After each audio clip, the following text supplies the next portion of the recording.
sir. Pop your beer and let's get started.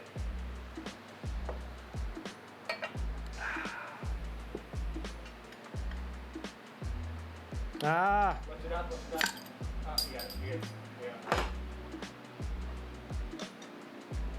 We don't need the audio for this.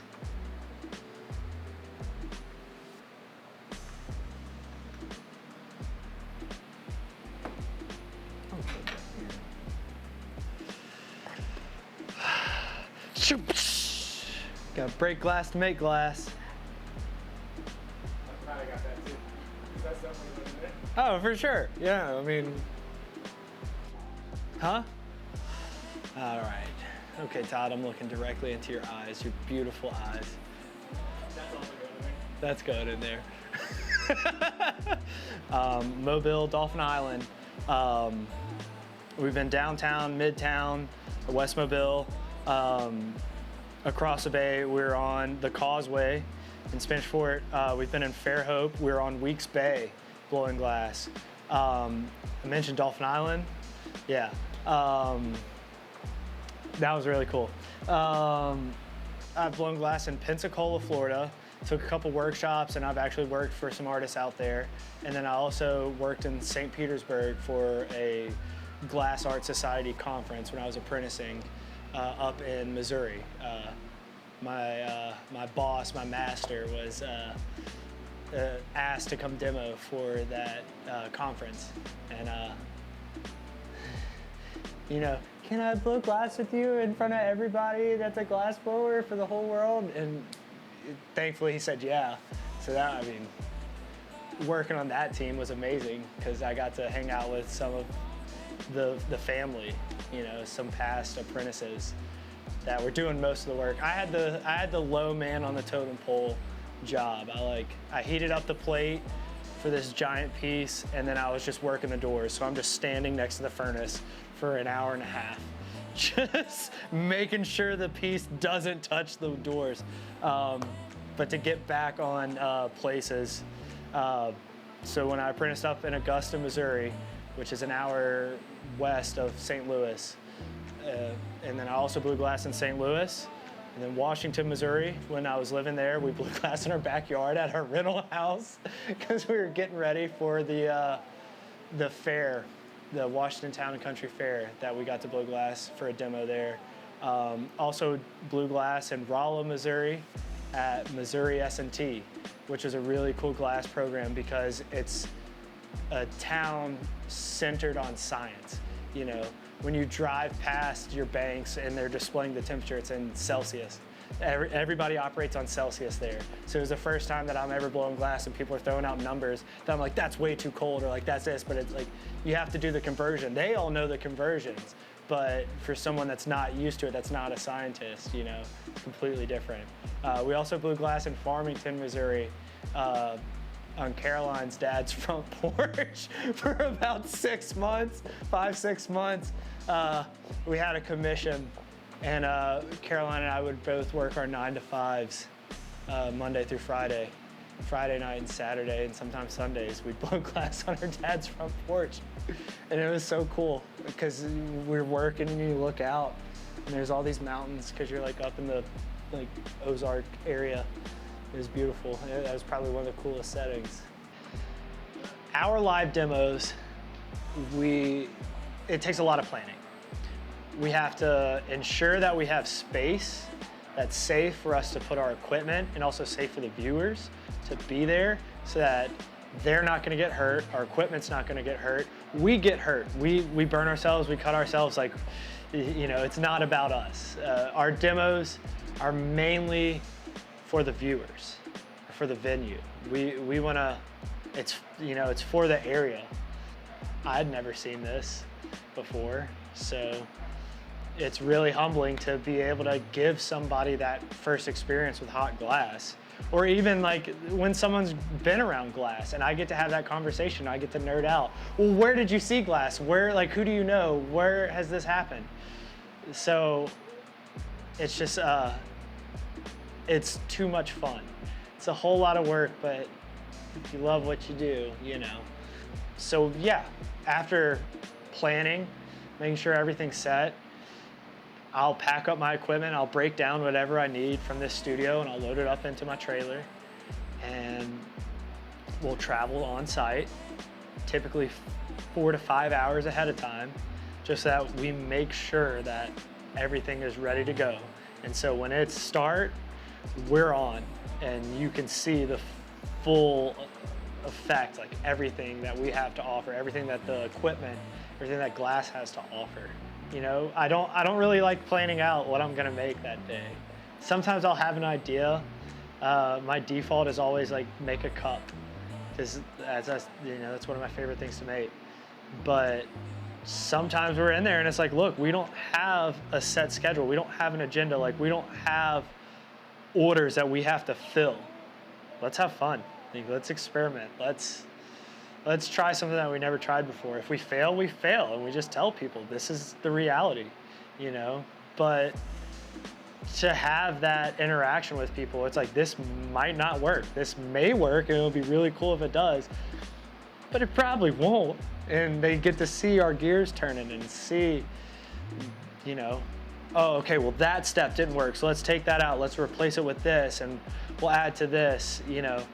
That's why I like doing demos. I like to show people that, you know, we're not machines making glass. We're not gonna just constantly pump out a perfect sellable product. We're human, we make mistakes. We learn from our mistakes, and we try to better ourselves from those mistakes. And then if something happens, if a piece is created without a hitch, even better, you know. But it's a really fun. It's. I don't want to talk about it too much because it's like it's too heady. Like it's too ethereal. It's too. You know, you can't explain it. Like, you just have to see it. The whole reason we're doing these demos is because I cannot describe it to you. I cannot put it in words what it's like. You just have to see it. You just have to experience it. When you experience it, you'll know. But if, you know, I can talk about it till I'm blue in the face. It doesn't matter. Until you are actually there and you actually witness it. You know, that's what we're doing it for. Where all have you done demos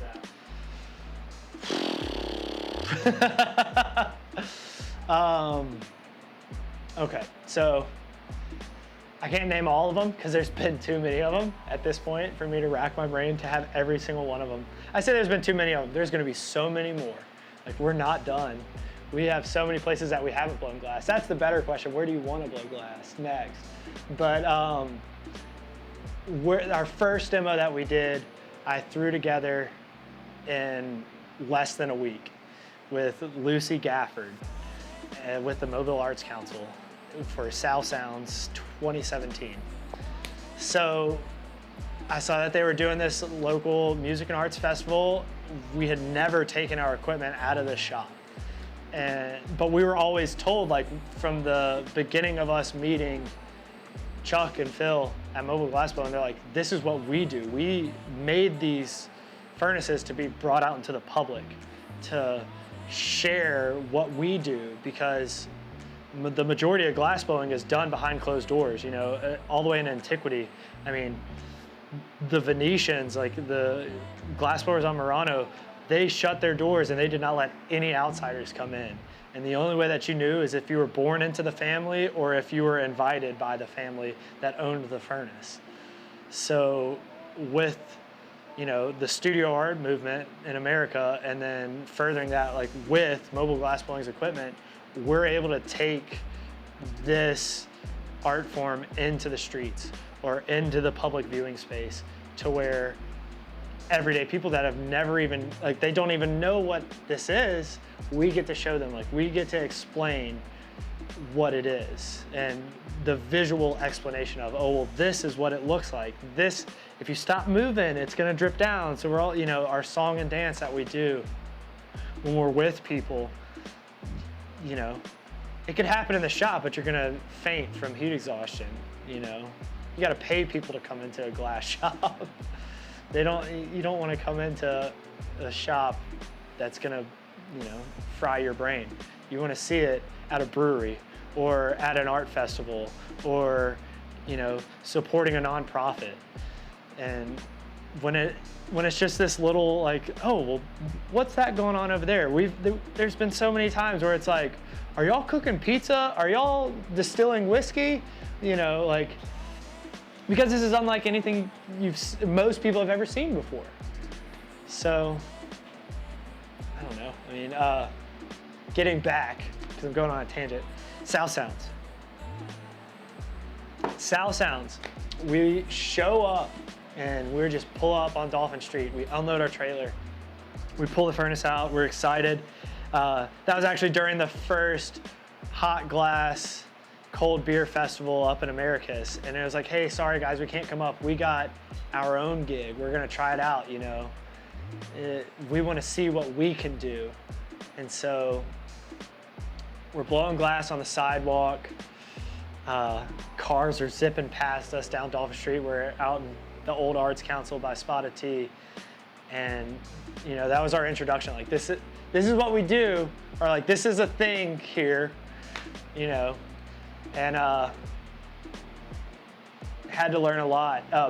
My dad, Big Fred, he was one of the first ones to really help me do these demos. He helped me load up the trailer. He helped me unload the trailer. He helped me set up. He would assist me.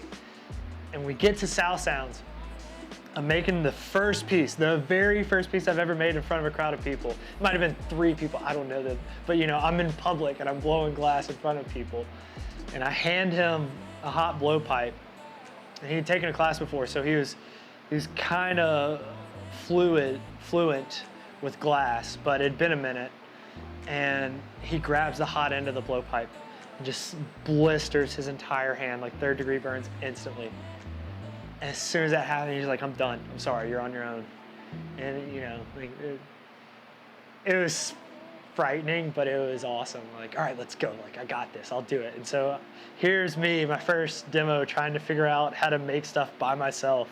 Like I'm William Gudenroth, and I'm just, having a good time, but also like shaking in my boots because I don't have any idea what's going on. But also like that greenness, like that fresh, that not knowing what to expect and just going with the flow. Like that's kind of like glass blowing in the early days, You're kind of letting the glass tell you what to do. So that was one of those instances where I just let the glass, the furnace, the crowd tell me what to do, and I just did it, and it was awesome. We had some other people come out that were glass blowers.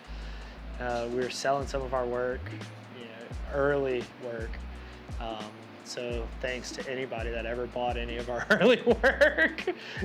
Couldn't be here without you. Wouldn't be here without you.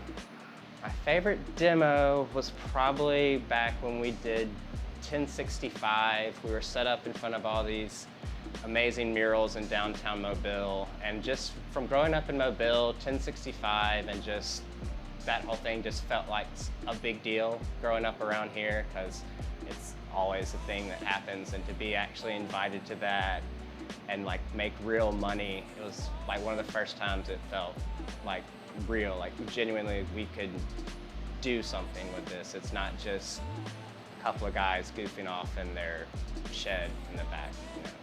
First demo we did at Five Rivers Delta was in October of 2017. It was a Halloween event where all the kids were dressed up in their Halloween costumes, adults too. I was wearing a dragon mask because after the furnaces. And Caroline and I are out there blowing glass in 40 degrees, and we're on the causeway. So we have a strong wind coming out of the south. So everything that we're trying to make is just breaking. Or like if we could successfully get it in the annealing tube, it's breaking because the wind is just going straight up the tube and dropping temperatures so fast and so much that absolutely nothing survived.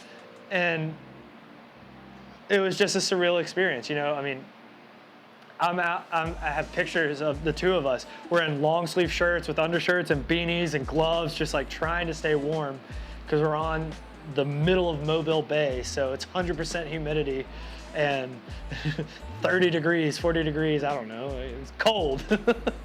Glass blowers don't like being cold. But it was really fun. It was a learning experience. Don't try to blow glass in the wintertime on the bay. Other places that we've blown glass, Weeks Bay.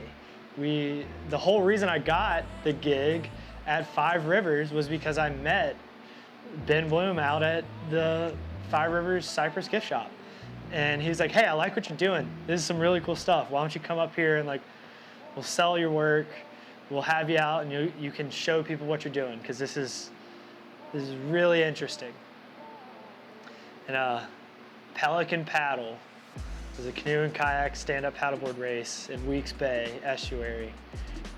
We had to be out there at 3 o'clock in the morning to unload the furnace out of the trailer and have it lit up. And we had it lit around 3:45 in the morning for a 7 o'clock demo, 7, 8 o'clock. They're real like, hey, whatever, like for the people that aren't racing, you're just, you know, just entertain people while things are going on. It's like, okay, cool, yeah. And that was the earliest light up that we've ever done a demo. And I love telling people that, like, oh yeah, I've been on location at 3 o'clock in the morning. We can make it happen. Just realize I'm gonna be at your venue at 3 o'clock in the morning. So, and I'll probably be there until 3, 4 in the afternoon. We're typically on site for 10, 11, 12 hours, depending on the length of the demo and like the needs for the actual event. But the hottest demo we ever did was Explore Mobile. Explore Mobile in 2018 at Mardi Gras Park, downtown Mobile. It was probably 103 heat index with no trees, blacktop asphalt, or brand new white concrete. So you're getting sunburned inside your nostrils.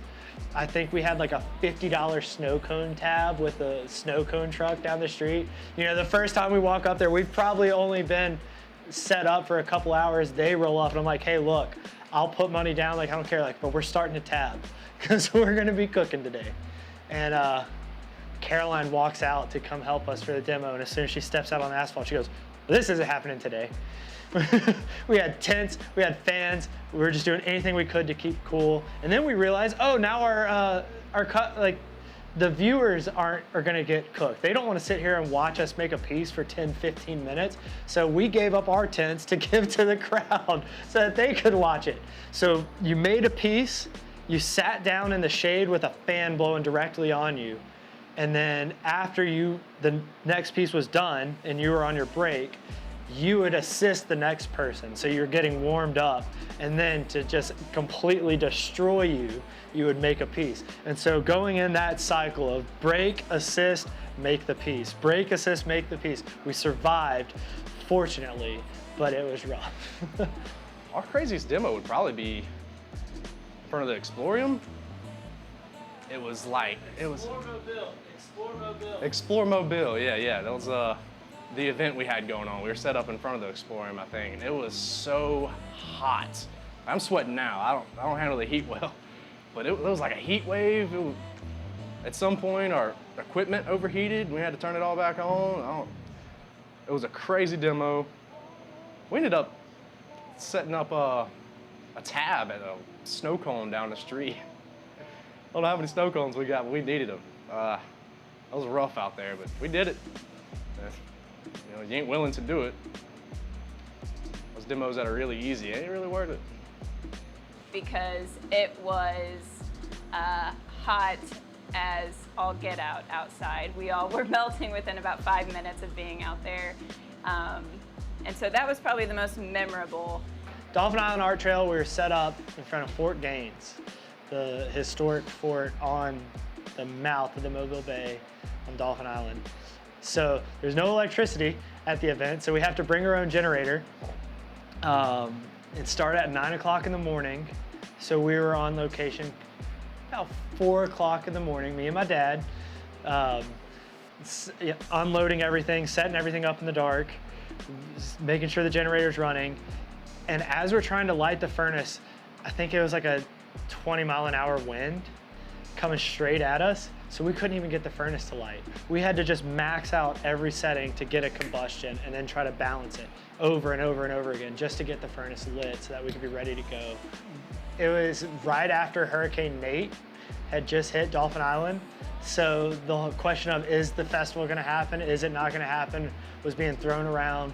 We were having to promote the festival. Yes, it's still gonna happen. Yes, Dolphin Island is open for business. The west end is buried under sand, but the east end and that main drag coming off the bridge is still open. We're still gonna have vendors. We're still gonna have this event. So we're showing up at the island for 6 o'clock news programs saying, yeah, we're here, come on out. We'd love to see you. We really need this right now. And that was the most successful day that we ever had doing a demo. And it was incredibly humbling to see that much support from people, not only from this area, but from people that were visiting, people that were on vacation came out and saw what we were doing. I made a turtle, the last piece of the day. I made a little turtle for this kid that had been watching us. Made a piece for this kid, made that little tiny turtle. He watched the entire thing and they delayed going home up to the Midwest for an hour and a half to wait for that piece to be done so that they could take it home. And he named it after me. And that was one of the surreal experiences I had. But cannot thank the people of Dolphin Island enough for letting us do that event, letting us come down there and blow glass in front of a beautiful historic area. But yeah, it was really cool. I might be missing, I blew glass in Americus, Georgia, where this equipment's made. In a bunch of places in Americus. Blew glass at Hot Glass Academy with Devin Cole. The first time I was in Americus, Chuck and Phil let me demo on one of their furnaces inside of their factory. And seeing what they created was, it completely blew the doors off of everything that I ever knew about glass blowing. Because it's like, here's this, I learned in the studio at South where it's the top of the line. They pour their heart and soul into this to have the best for the students. And then you go to Americus and it's like all that super expensive, crazy equipment that you'll never be able to buy. We can make stuff for a whole lot more affordable, and it's so much more convenient for everybody around, Making a piece, because in school you make a piece and you have to wait a day and a half to go up to the studio and make sure that your piece is still there, because a student might have mistaken it for their piece. But in Americus, they have this, they invented the Cat 60, they took notes from the industrial glass factories and made it to where you can cool down glass in an hour and a half. So you finish a piece and I'm leaving the factory with everything that I made.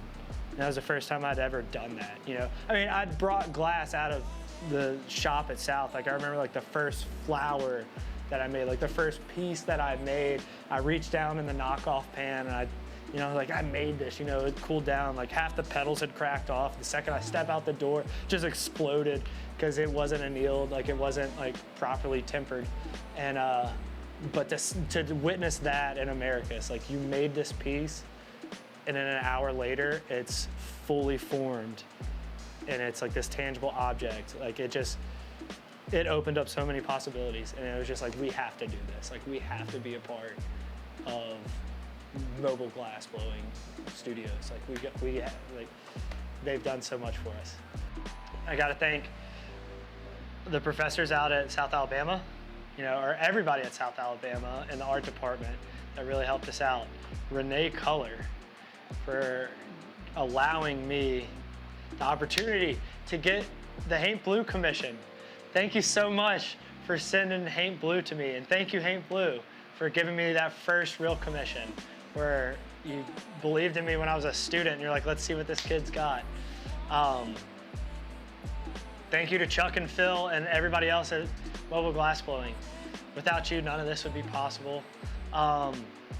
Thank you to anybody that's ever bought a piece of my work, or even the people that say, hey, I like your work. Hey, that's cool. Hey, that's beautiful. This, that, and the other. Just the likes or the hearts, whatever, on Facebook and Instagram, on social media. Thank you for doing that. Thank you for sharing our work. Thank you for telling people about our work. Especially thank you to the people that buy our work, because when you're buying our work, like, you're putting food on our table, you're putting gas in the tanks to run the equipment, you're buying the glass for us to make the next piece. Thank you to the galleries. Thank you to Garrett at Redbeards. Thank you to Ben at Five Rivers. Thanks to everybody that ever blew glass with me in South Alabama and struggled through me trying to figure out those pieces. Holy hell, you're a saint. For you to help me out, thank you so much.